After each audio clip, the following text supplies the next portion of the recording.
காதல் காதல் காதல் சீரியல்ல இனி எபிசோட்ல என்ன நடந்திருக்கு அப்படின்னு பாத்தீங்கன்னா, இப்ப கஸ்தூரி இல்லாம நான் வீட்டுக்குள்ள வரமாட்டேன் அப்படின்னு நம்ம கார்த்திக் ஒரே போடா போட்டுறாப்ல. இதுக்கு மேல ஒண்ணுமே செய்ய முடியாது.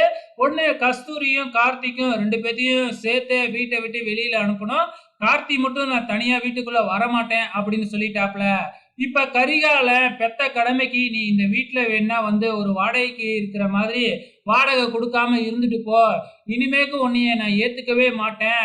என் சொத்துல உனக்கு ஒரு பைசா கூட பங்கு தர மாட்டேன். அப்படி இப்படின்னு பேசிட்டு கிளம்பிடுறாப்ல.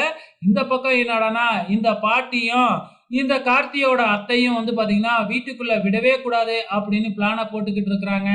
ஆனா கரிகாலனே இப்படி சொன்னதுக்கு அப்புறம் அவங்களாலயும் எதுவும் செய்ய முடியல.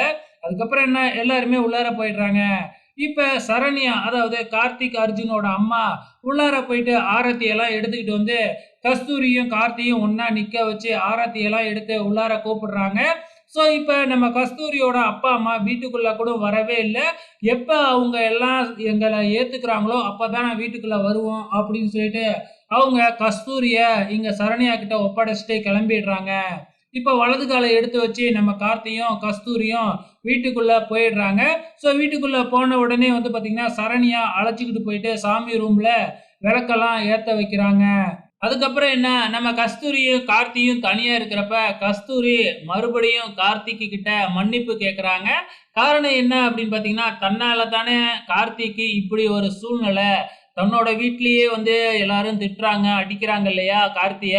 ஸோ அதனால கஸ்தூரிக்கு ரொம்ப கில்ட்டியா இருக்கு.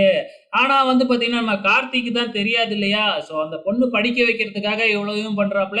"உன்னோடது என்ன படிக்கிறது தானே, நீ நல்லா படி. அது எனக்கு போதும்." அப்படின்னு கார்த்தி சொல்லிக்கிட்டு இருக்கிறாப்புல.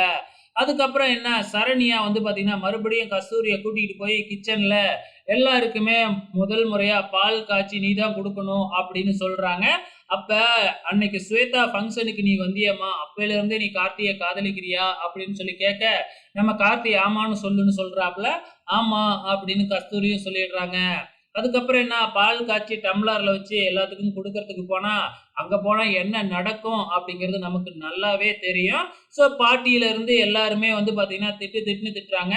"உங்கள தான் நான் மருமகளா இந்த வீட்லயே ஏத்துக்கலல்ல, அப்புறம் எதுக்கு இங்க பால் கொண்டு வர?" அப்படின்னு சொல்லி திட்டிட்டு அங்க இருந்து கிளம்பி போயிடுறாங்க. "ஸோ நீ இதெல்லாம் பெருசா நெனச்சுக்காதம்மா. நீங்க 2 பேரும் சேர்ந்து நல்லா வாழ்ந்தீங்க அப்படின்னா, அவங்களாவே ஏத்துக்குவாங்க." அப்படின்னு நம்ம சரண்யா வந்து பார்த்தீங்கன்னா, அட்வைஸ் பண்ணிக்கிட்டு இருக்கிறாங்க. அதுக்கப்புறம் என்ன, நம்ம சரண்யா கார்த்திக்கும், நம்ம கஸ்தூரிக்கும் சேர்ந்து ஒரு ரூம ரெடி பண்ணிக்கிட்டு இருக்கிறாங்க. இதுவரைக்கும் கார்த்தி அர்ஜுன் கூட தங்கியிருப்பாப்லையாட்டுக்கு. இப்ப கல்யாணம் ஆனதுனால தனி ரூம ரெடி பண்ணிக்கிட்டு இருக்கிறாங்க. ஸோ இதுக்கப்புறம் இன்னும் என்னென்னலாம் நடக்கும் அப்படிங்கிறத பொறுத்திருந்து பார்க்கலாம்.